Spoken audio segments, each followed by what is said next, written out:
Thank you.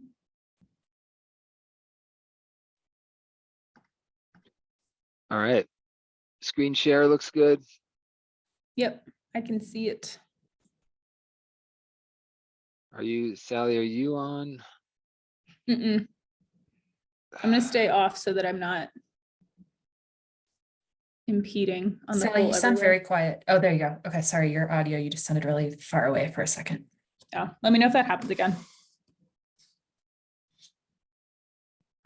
Yeah, I think sounds good now. And then for the poll everywhere, this works, right? Yep. Okay. Larson confirming you'll say a few words at the beginning. Okay, Yes, cool. correct. Making sure.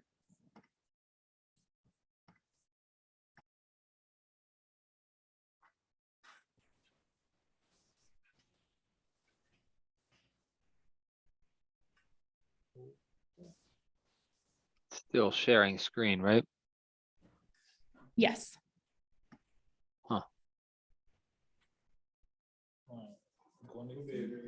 All right.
Bonjour, Béjean, ça va? Bonjour, bonjour, je vais bien pour vous.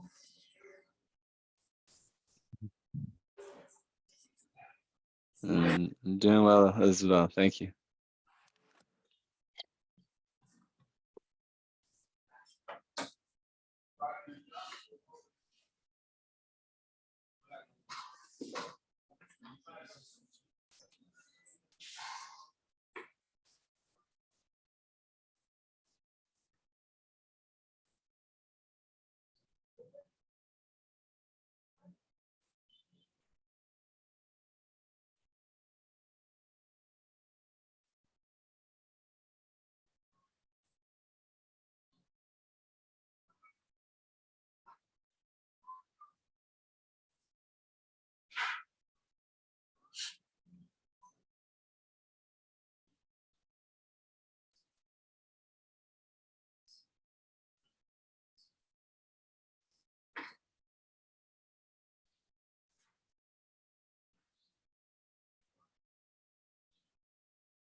Bonjour, bonjour. Bonjour.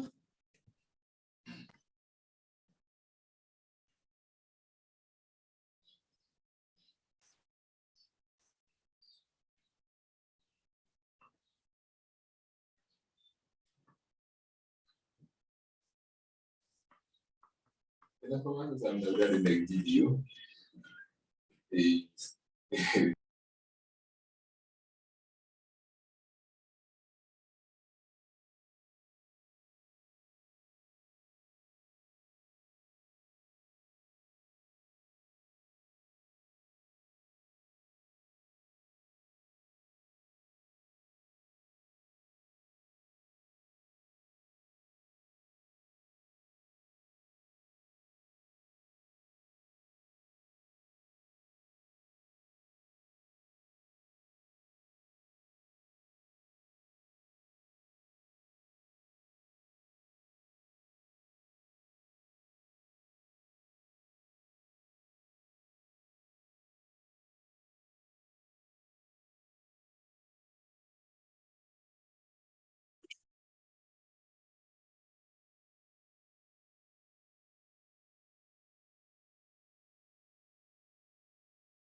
Hi, everyone. We're just going to give 1 or 2 more minutes for people to join, and then we'll get started. Thanks.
Udah kok, Mas.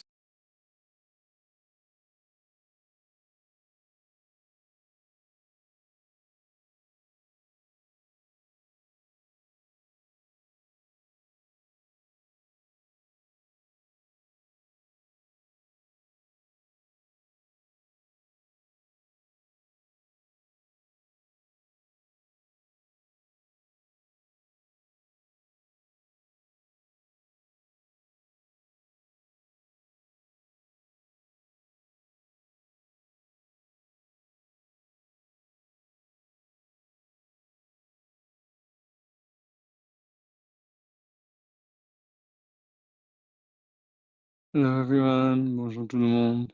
Nous attendons juste encore 1 minute.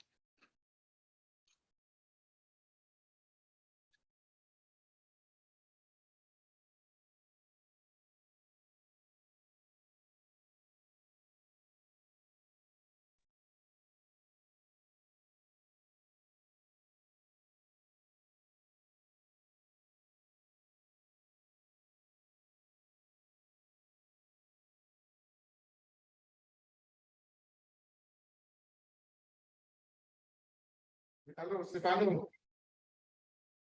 e me non terrai. E beh, vai, non parlare, c'est pas rien de spécial. Qu'est-ce que ça me dit, Stéphane, pour, c'est pas rien de spécial. Je te parle de son dernier réunion de plan. Sorry.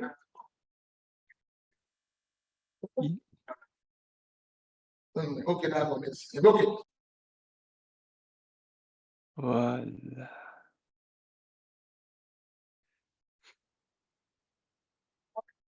Merci.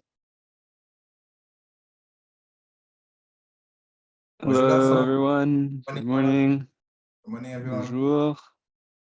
C'est mon plaisir de vous accueillir à ce 2e atelier sur la planification énergétique résiliente en Haïti. Je suis Larson Lovedahl, je suis chercheur à la laboratoire de d'énergie renouvelable aux États-Unis, ou NREL. Et je vais continuer de ce point en anglais, mais on peut écouter cette séance en anglais ou en français en choisissant le bouton qui correspond à votre langue préférée en bas de l'écran. So a little brief introduction to the National Renewable Energy Lab. We are one of 17 laboratories in the US National Lab System. And as the name implies, we focus almost entirely on renewable energy and energy conservation, providing tools, data, technical assistance, research, training, facilitation, and all manner of support for advanced energy technologies. Our technical assistance programs integrate research, support deployment, and increase practical application throughout decision support for state, local, and international partners. Our research spans specific renewable energy technologies and technical analysis, as well as finance, social science, economics, environmental impacts, policy, and planning. We have 3 campuses in Colorado, or 2 in Colorado and 1 in Alaska, plus our office in Washington, DC. And we hope that some of you can come visit us here very soon. We're thrilled to continue our discussion this week on resilient energy planning for the electricity system in Haiti, and in particular in this session, dive into the threats and impacts of those threats on the electricity system and operations. And I will turn it over to our presenters to introduce themselves. Thank you. Thank you, Larson. Hello, everyone. Bonjour, tout le monde. My name is Sally Williams. I am a researcher here at NREL. I work in our Energy Security and Resilience Center. I focus specifically on international work here at NREL and decision support analysis on our international portfolio, including our USAID work. Very excited to be here. James, Chrissy? Sure. Hello, everyone. I'm James Ellsworth. I am a mechanical engineer and researcher, also in the Energy Security and Resilience Center here at NREL. I work on projects related to resilience on all scales, from large sector power system planning all the way down to the resilience of specific power sector infrastructure. Nice to see you all again. Over to you, Chrissy. Hello, everyone. Chrissy Scarpiti. Nice to be here again. I am also a resilience researcher with Sally and James, and have supported previous Caribbean island training to integrate resilience into long-range power system planning, as well as support local communities and local communities in deploying resilience solutions, be it less grid scale, more community scale, or specific building scale. Excited to be here, and I'll pass it back to you, Sally. Great. Well, again, thank you all for being here. It's nice to see so many familiar faces and names, but also a big welcome to our new participants. I believe Stefano, Guy, and Patrick are joining us today from the Ministry of Economy and Finance. So thank you very much for extending the invitation to them, and thank you all for joining. Stefano, Guy, Patrick, would you like to say a quick word and introduce yourselves?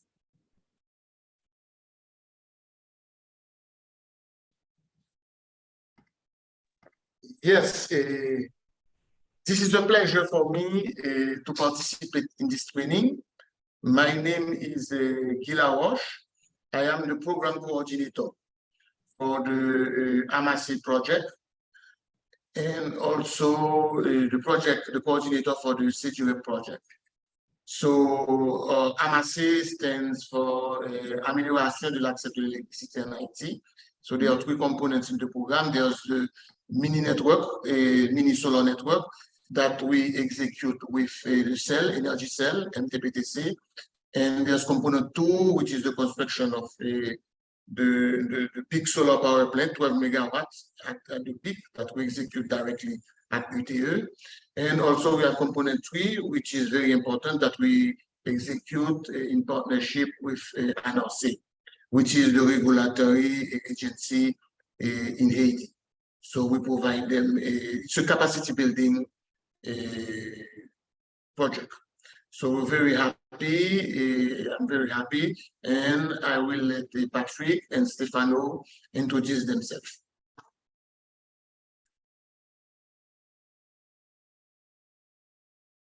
Thank you. My name is Patrick Michel.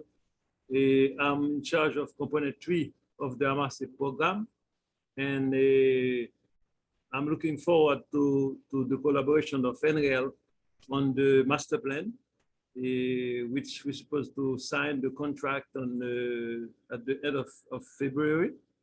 So we're looking forward to that collaboration, and I'm very happy to the past collaboration of NREL, and I'm eager to see what you're going to give me now at this panel. Thank you very much.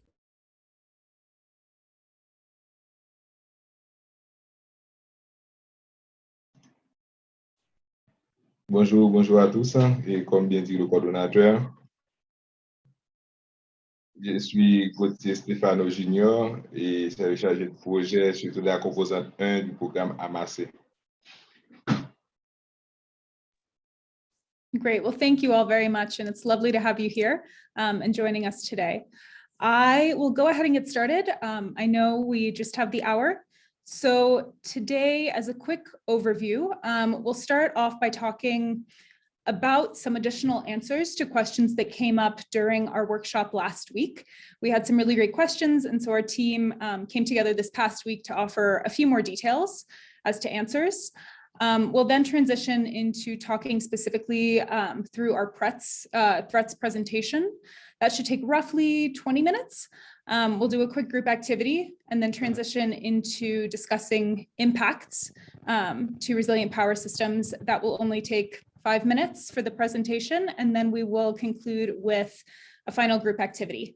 As a look into the following weeks, next week during the same time, next Friday, February 9th, we will have our third workshop where we will introduce power sector vulnerabilities as our topic.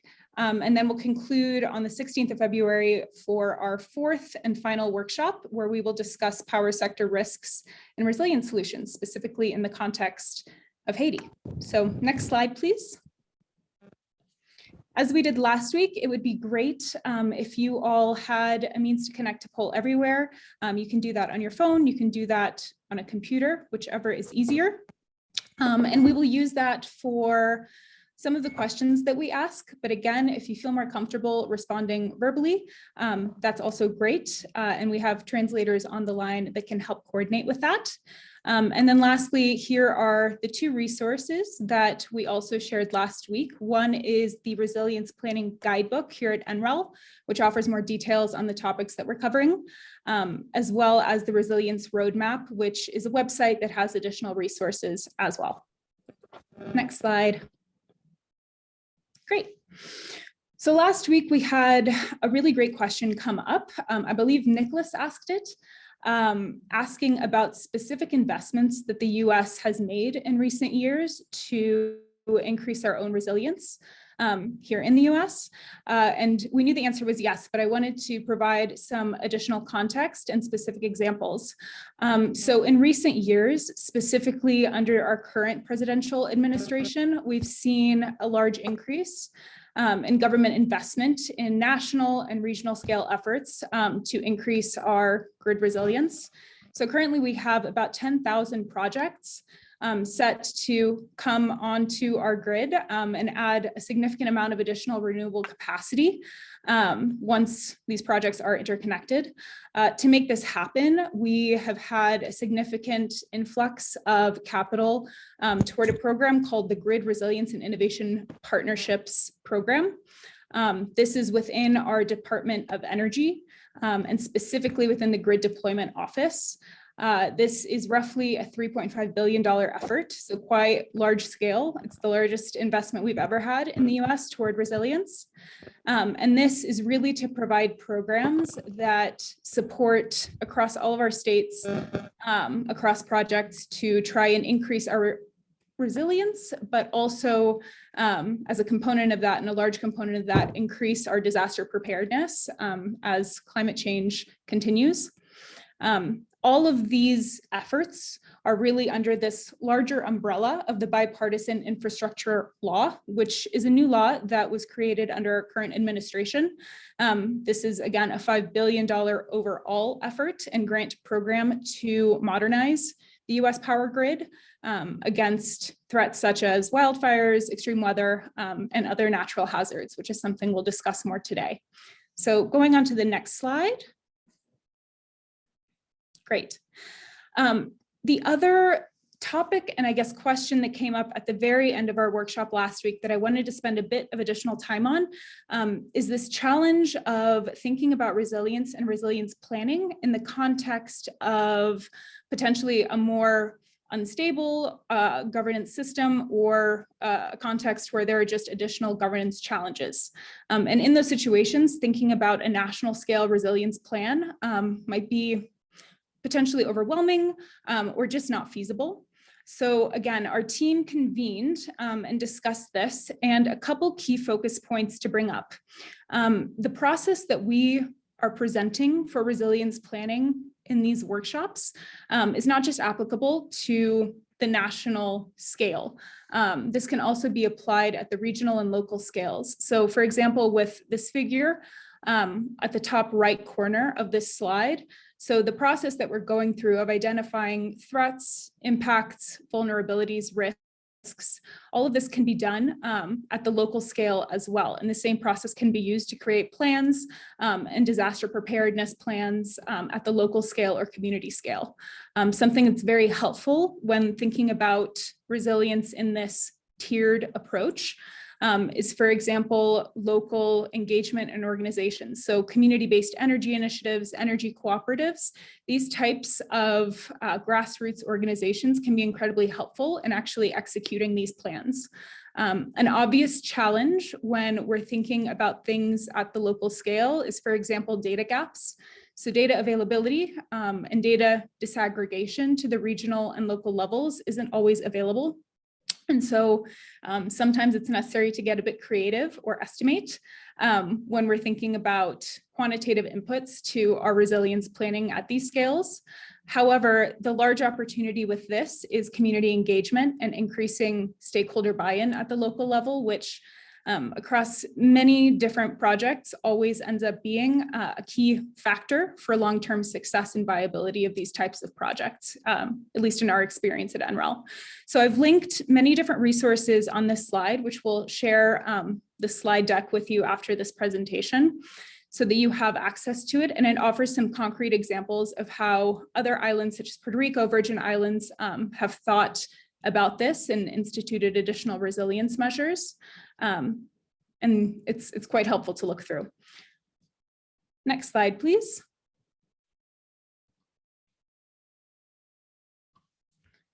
Great. So this is a more visual representation of what we just talked about. So in the top, this recovery continuum, really the key point with this is that recovery measures and resilience measures are iterative. They happen throughout the entirety of a life cycle, and preparedness, short-term, intermediate, and long-term actions, they overlap. And so again, to James's point last week, it's very important that the planning process continues in a cyclical manner and is something that isn't set in stone, but rather shifts based on contextual changes that also occur.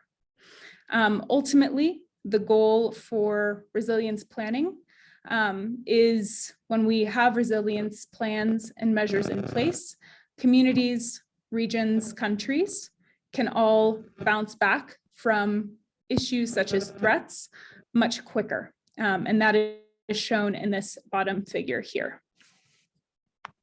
Next slide. I'll pause for 1 minute in case we have any questions. And I apologize to our translator. I was talking a bit fast, so I am going to be slower. But does anyone have questions before we begin talking about threats specifically?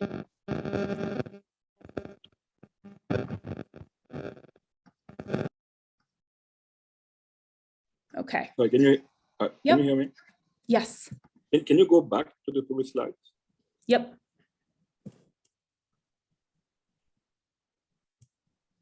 This one? Yes. Or thank you. okay. No, I was looking at the graph at the bottom. Yes. I think it's very interesting, and I'm assuming it will. I mean, this graph will be specific depending on the let's say the cause of the perturbation. I don't know the word in English. French there. Because depending on what I caused this, I think the time we take to the impact, the time to recover would be different. So do you have? I'm trying to see if you have any specific examples of specific case. Yes. So just to make sure I understand the question. So the question is whether, given different threats or disasters that occur, whether the time frame to bounce back or rebuild, whether that changes. And then do we have specific examples of disasters that have occurred and how long it took to recover? Is that right? Yes. Okay, perfect. Yeah. Yeah, so to answer the first part, yes, absolutely. This is completely contextual and depends on the threat or the disaster that occurs. So as you'll see on this graph, there's no real time on it. And that's because, yes, absolutely. Depending on what you're dealing with, for example, a small scale outage in one location in a region versus a nationwide disaster that occurs that affects many different regions, the time to recover will significantly vary. In terms of specific examples, I'm trying to think of what comes to mind, and if the team has specific examples that they've worked on, that would be great as well. But for example, and this isn't island specific, but in Ukraine, for example, NREL is currently supporting them there, and they're obviously currently in a situation of an ongoing war. And so what we're doing right now is we're really focused on updating their rebuilding strategies across all of their different sectors so that they are prepared when hopefully the war does end, to begin to increase their resilience and rebuild their power sector more resiliently. And that is a project that has been ongoing for multiple years now and will likely continue. So that's a very large scale effort. It's going to take many different years. But yes, so that's one example. I don't know, does anyone else on the team have a shorter term example that they've seen?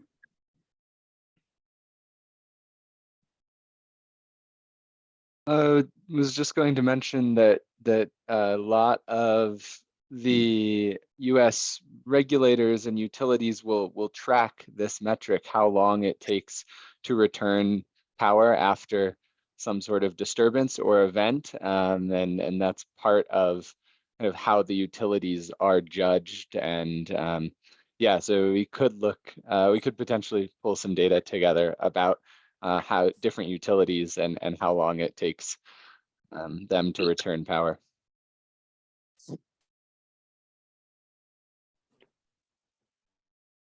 Yeah, sometimes it's a little difficult because we're showing on this graph two situations, maybe one that would actually happen and then one that would happen if your grid was more resilient. But in reality, you have an event hit your grid, you only get one of these lines. You don't get both of these lines. So you might have to guess what the other line would have looked like. If you do have a more resilient grid, you don't know exactly how long the outage would have been if you have a less resilient grid, say. But yeah, I think Larson mentioned some good examples of how utilities use this. Yeah, that's a very good point. Because I was trying to see if we could leverage information from other countries or other contexts to try to use that in a strategy and understand what to expect when we get different threats. But I think your point is really valid as well. You're not just transport from one context to another. Yeah. Yeah, but I do think, Nicholas, to that point, NREL has many publications on past projects, specifically when it comes to resilience. So perhaps our team can compile that and share additional resources as well so that you have that on hand. Because I agree, I think case studies offer a great perspective and at least something to build off of. So we can definitely get that together for you. Great, thank you. Mm-hmm.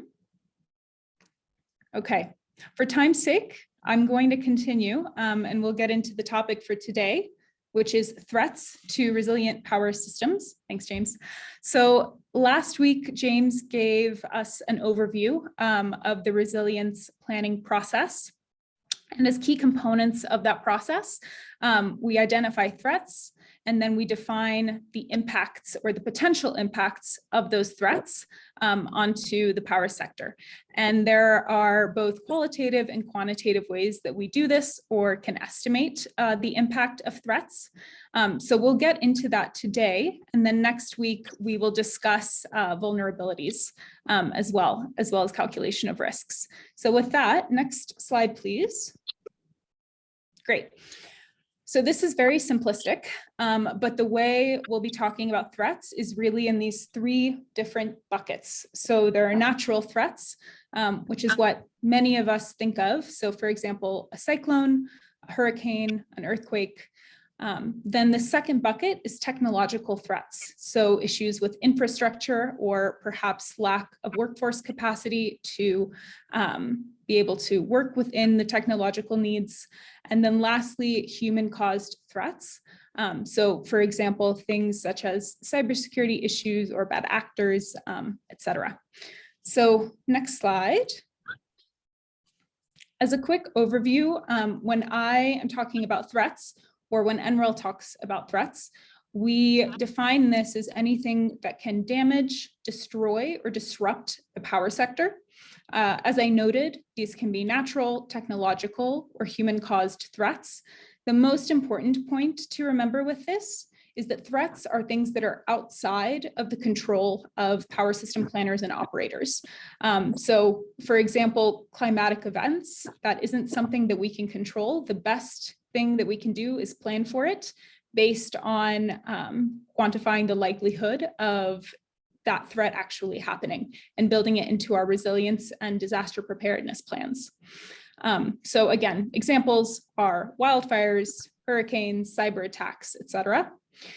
And there are various words that can be used when we're talking about threats. So obviously I'm speaking right now in English. Other words in English that we use are hazards.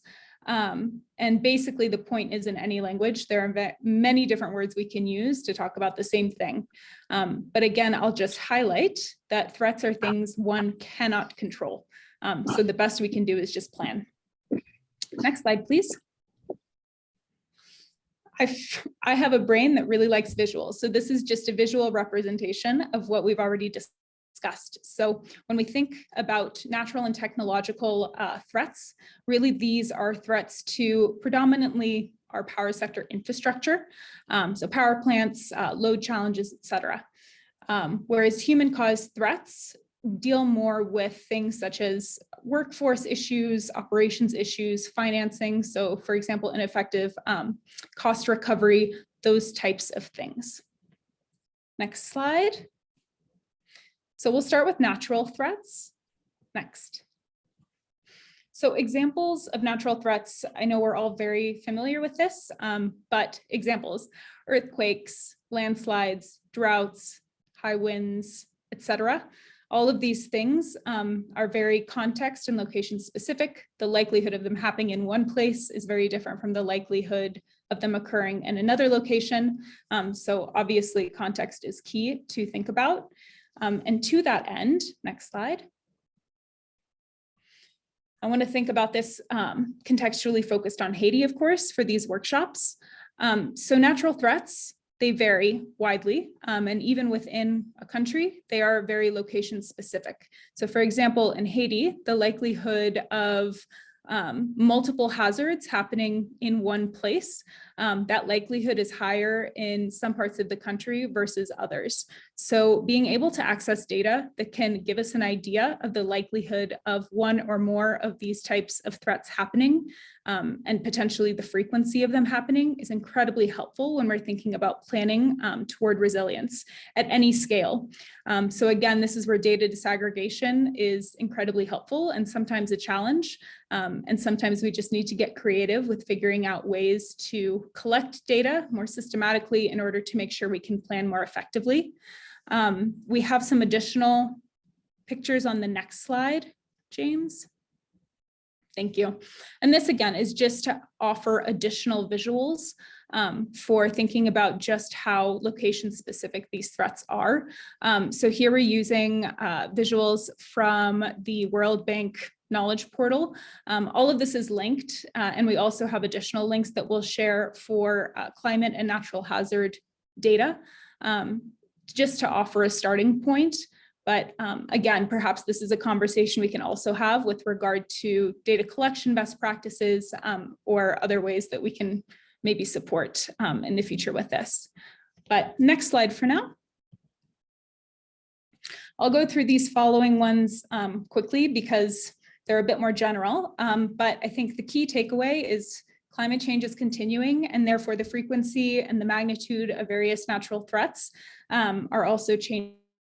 Haiti is located in a region of the world that is highly susceptible to various different threats, and therefore planning for resilience is all the more important, as well as having plans in place for both disaster preparedness and recovery after. So as an example, this is not specifically for Haiti, but cyclones, their intensity is planned to increase as we continue on to 2100. Their frequency might decrease, but when they do occur, the intensity with which they occur will be much higher. The same story is visible on the next slide. So extreme precipitation patterns are changing globally and very quickly. This, of course, not only affects the energy sector, but also the water and food sector. I know food security is another big topic right now in Haiti. And so these things are things that we can think about also from a nexus perspective of various different sectors and the impacts of these natural threats across varying sectors in the country. But precipitation patterns are going to change. This increases the likelihood of flooding. It also increases the likelihood of drought when precipitation does not occur. Next slide. And these challenges are exacerbated when we also think about the fact that global temperatures are continuing to change. So for a good part of the world, that means increases in mean temperature. For others, it's decreases depending on seasonality. But again, this is something to take into account that deeply affects, for example, issues such as precipitation. Next slide. Drought, again, something to think about. And again, something to think about outside of simply the energy sector, but also, of course, its impact on, for example, agricultural production, and how those changes in ag production also then impact the energy sector. So it's really a cyclical situation, and something to continuously incorporate into our planning processes. Next slide. All right, this is the last natural threat I'll talk about today. I don't know the extent to which this is an issue in Haiti, but in the US, we've had many challenges with wildlife interactions with our infrastructure for the energy system. So squirrels, birds, snakes, and other wildlife have been known to interact with our infrastructure. So for example, nests have been an issue, as well as interactions with transmission and distribution lines in general. Next slide, please. So as I mentioned before, here is just a very quick set of links and resources to both natural threat data sets and climate forecast data sets that we use a lot here at NREL. I do want to note that, again, the level at which data is available really changes based on where we're looking. So even for some of these very large data sets, some of them only disaggregate to the regional level and not necessarily country specific. So again, this is something that we can get creative about, but these are links for a good place to start. Next slide, please. Great. So now we'll go into technological threats. This is very quick. Technological threats are basically non-natural threats that directly affect our infrastructure and technology. So I think it's easiest to think about this through examples. So for example, poor workmanship or design, system faults that can result in fires, technology failures, unpredictable load shifts, those types of things continuously can present threats and are something to think about as we think about planning. Next slide. Okay, and lastly, we'll talk about the last threats bucket, and that's human caused threats. So the first category of this is just accidents. Obviously, these happen anywhere. Accidents are unintentional acts. Some common accidents that we've seen in our experience are, for example, cutting of power lines, informal electrical connections, electrical workers causing equipment failures unintentionally, vehicles hitting power poles. Things of that type are unfortunately a part of the process and just something to keep in mind. Next slide, please. I'm not a fan of the word incompetence, but that is what we have drafted. Basically, for a set of different reasons, be that a lack of experience or a lack of knowledge, there can be issues with individuals just not being able to, for example, work with the machinery or the technology that's necessary within the power sector. So for example, these can happen due to lack of adequate worker training, incompetence in system management, lack of emergency plans. So again, something to think about and also something that can be planned toward with workforce capacity trainings and things of that sort that we can integrate into resilience measures. Next slide. Bad actors are also something to think about. This can arise from a conglomeration of different reasons. Sometimes this is simply just power customers that are unhappy for one reason or another that seek to damage equipment relevant to the power sector. Other times this might be an organized group that is trying to either find financial gain or cause harm to individual companies, et cetera. Again, obviously very context specific and varies based on the region that we're looking at. Specific actions that bad actors might do are, for example, cyber attacks, arson, fuel hijacking, acts of terror as well. These are all things to continue to be aware of and to take into account. Next slide, please. Okay, so we've reached the key takeaway slide, which is the end of this. But just as a quick refresher, when we're talking about threats, we are talking about things that are outside of a planner's control. And threats in this context fall into three different buckets. So natural threats, technological threats, and human-caused threats. This is by no means an extensive or exhaustive list, but examples in each of those buckets that we can start to think about, especially as we move into perhaps some of the questions that we're going to talk through next. So James, could you go to the next slide, please? Great. So as I noted, we're going to transfer over to Poll Everywhere, which is the platform we used last week as well, just to allow for people to input their responses. And we'll go one question at a time. And if people feel comfortable sharing out loud, that's also fantastic. So James, are you able to transfer to the Poll Everywhere platform? Great, thank you.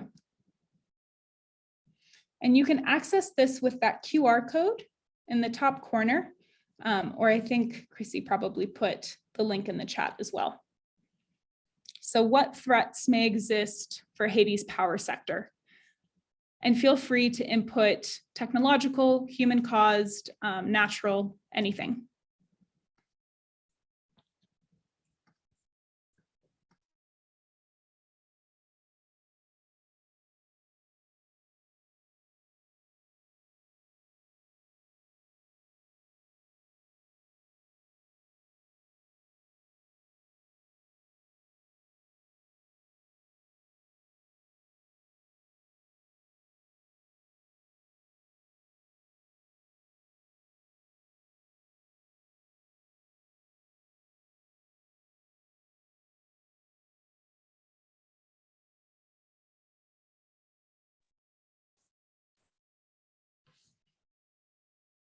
And perhaps while we wait, if anyone feels comfortable coming on screen so that I can see your faces, and perhaps sharing a response verbally, that's also very welcome.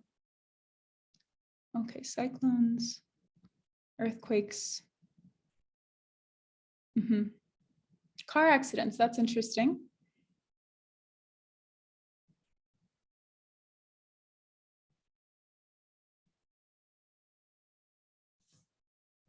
I see in the chat, natural disasters.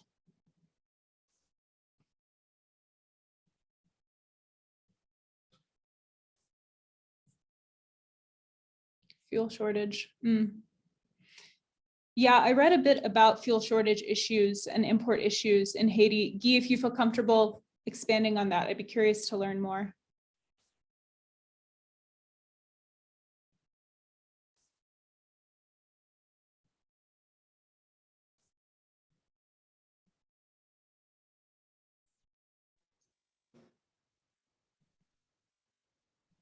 Because in Haiti, the electricity is produced using a thermal power plant that use a fuel. And historically, so ADH is very dependent of the fuel supply in Haiti. The only other source is Pelig, which is an hydro plant. So fuel shortage sometimes is a problem for EDH and for all of us. So it's a risk factor. I have a comment on that. Because I'm trying to, I was debating in my head if that's a threat or not. Because I think at some level it can be controlled. That's a very good point. I suppose it can, right? Because you would control it through potentially policy changes or trade changes. Or storage. Yeah, storage. Yeah. You're right. So because, actually, yeah, go ahead. Yeah, because in Haiti, we had recent issues with fuel shortages. And I mean, some causes or, I mean, security issues that impacted the terminal where it's being received and stored and then distributed. So they could have get out of the terminal. And I think also there was an issue with the price increase that we recently had that also had an impact. Yeah. So yeah. So that's why I'm not sure if we can say it's a threat in the way it's defined here, precisely. Yeah, no, Nicholas, I think that's a great point. And actually, I think you've also highlighted that for me. I think you're right. I think we would maybe categorize this more as a vulnerability, which is something we'll be talking about next week, which is something that we can control a bit more.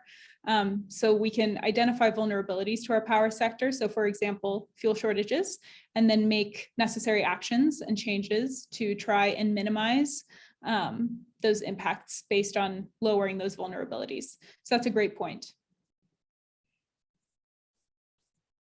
I saw Nicolas had his hand raised and also just wanted to share that in the chat, it looks like something new that a participant added was kind of like protests or manifestations and roadblocks. Oh, interesting. Yeah.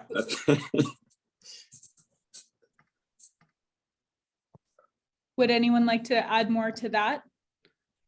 So again, on the protest, yeah, I see where, because people could attack the quote unquote infrastructures. So I think I agree. that could be a threat, and that could not necessarily be in the division of the prior planners, but maybe other entities could control that.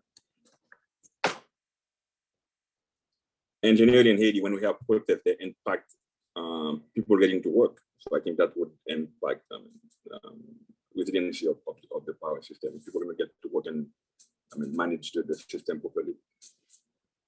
But one comment, one question I added there, and I wasn't sure if it's a threat or not, issues like aging infrastructures and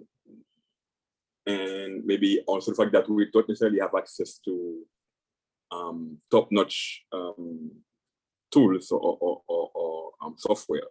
Mm-hmm. I don't know if that can be seen as a threat or something that that couldn't necessarily be replaced or.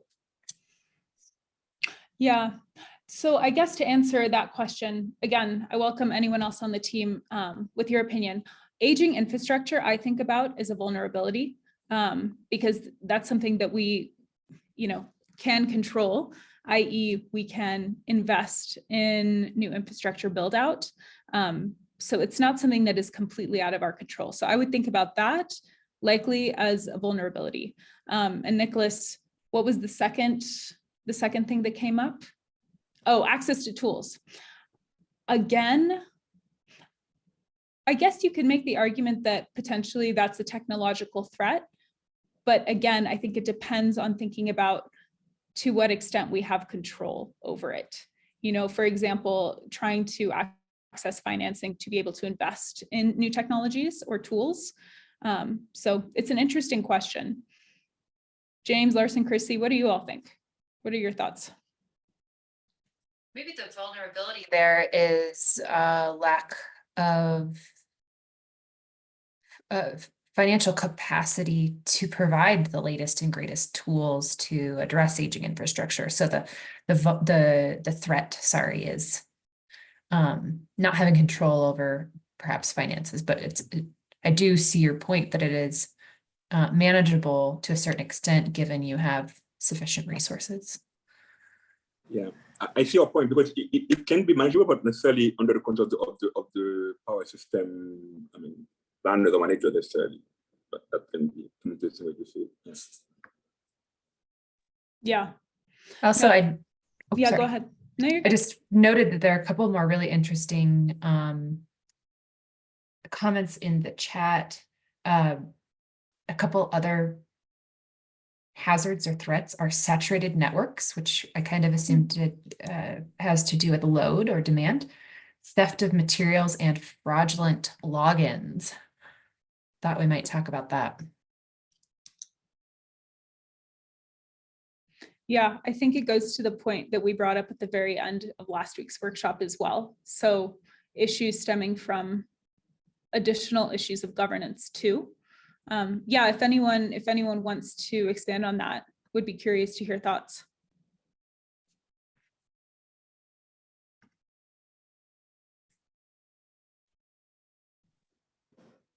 We're talking about such as cybersecurity issues, or it seems like it, Chrissy, unless you're understanding it in a different way.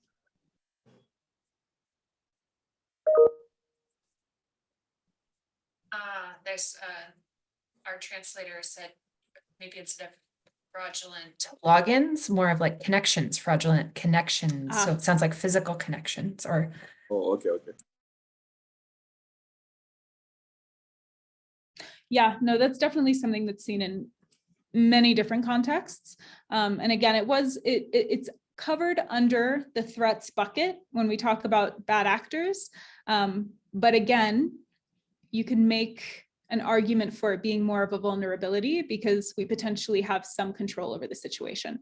I think to bring this to a close, is just to make sure we have time for some of these other questions in our impacts presentation. This isn't a perfect science, right? So when we're talking about resilience, when we're talking about threats, impacts, vulnerabilities, there's a lot of gray space.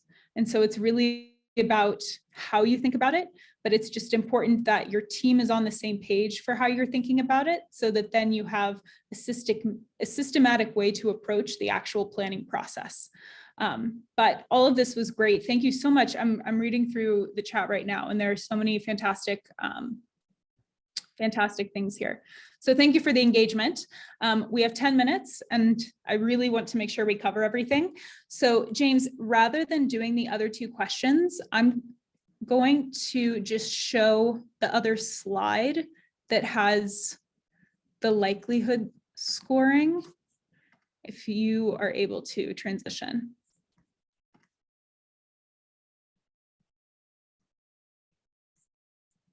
Awesome. Thank you. And thanks for the flexibility on this. So I don't think we have enough time to maybe go through an exercise on this right now. We do have an activity sheet that walks you through this exercise. And in addition, the Resilience Guidebook, which we have linked, also allows you to go through this exercise in more detail.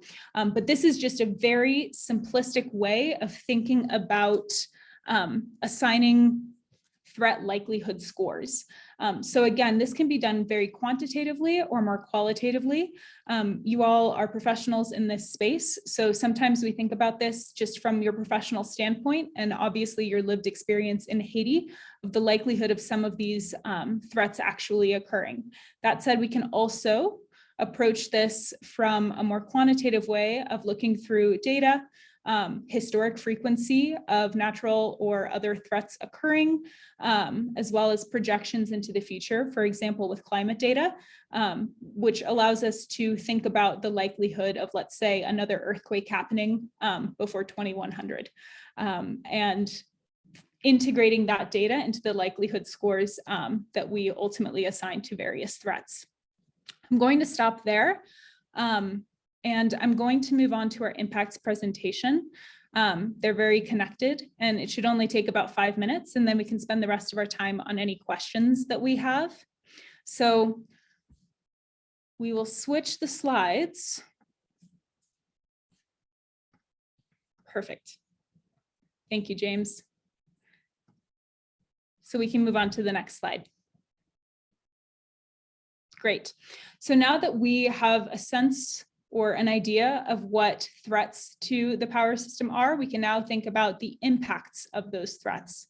So the quick definition of impacts, as we look at it here at NREL, is impacts describe the extent to which threats affect power sector infrastructure, or systems or processes.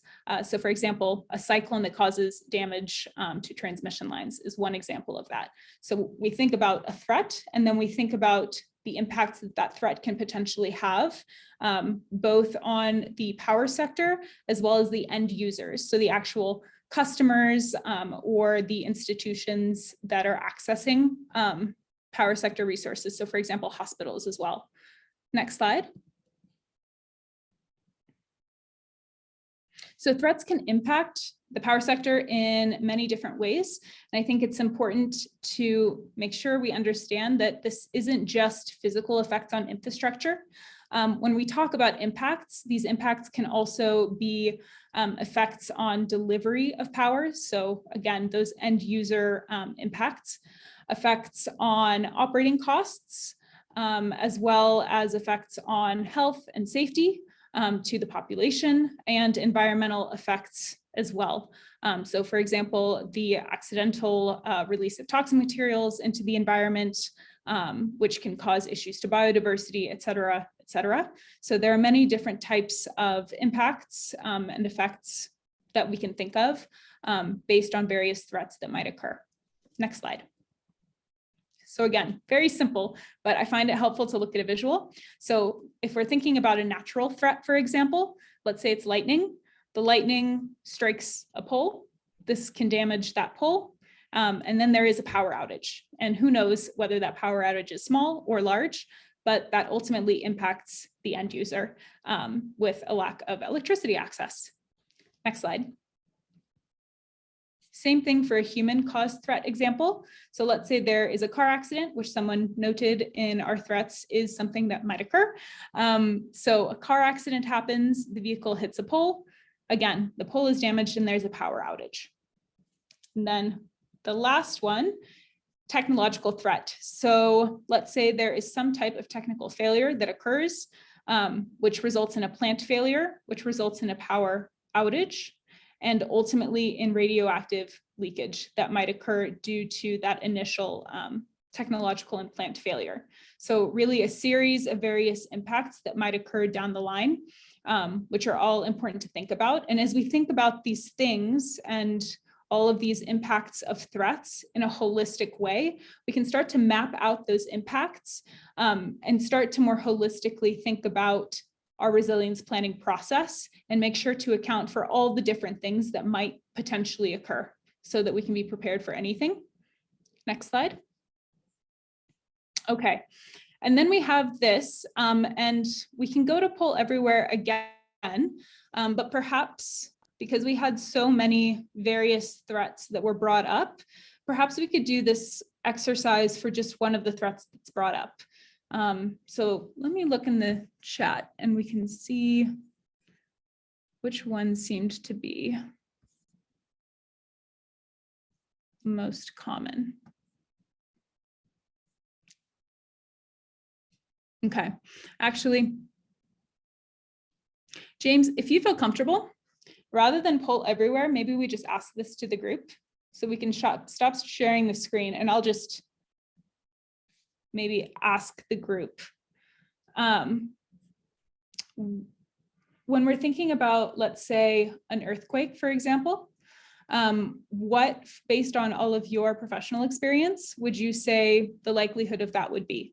And I know we very quickly shared that slide on the likelihood score of 1 to 10, but maybe I'll just share that again. So when we're thinking about an earthquake, let's think through a likelihood score for an earthquake happening, and then the impacts that that would potentially have. So feel free to put it into the chat or say it verbally.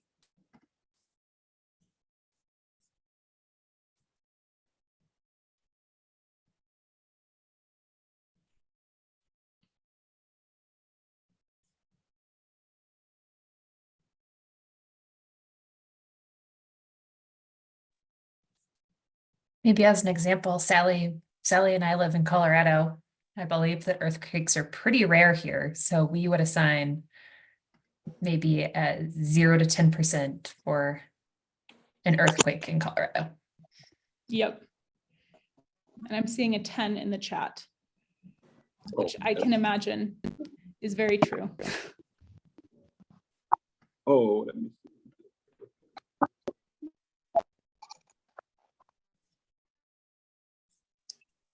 Shutdown of EDH power plants. 10. Okay. Yeah, so it looks like people, and this is great, it looks like people are putting in the score, which is the likelihood of the threat happening. So I just want to make sure we understand the difference. So there's the likelihood of the threat happening, which is that 1 to 10. And then there are the impacts that we're talking about if the threat does occur. So if it does occur, we can think about the impacts that it would have to the power system as well as end users. Does that make sense?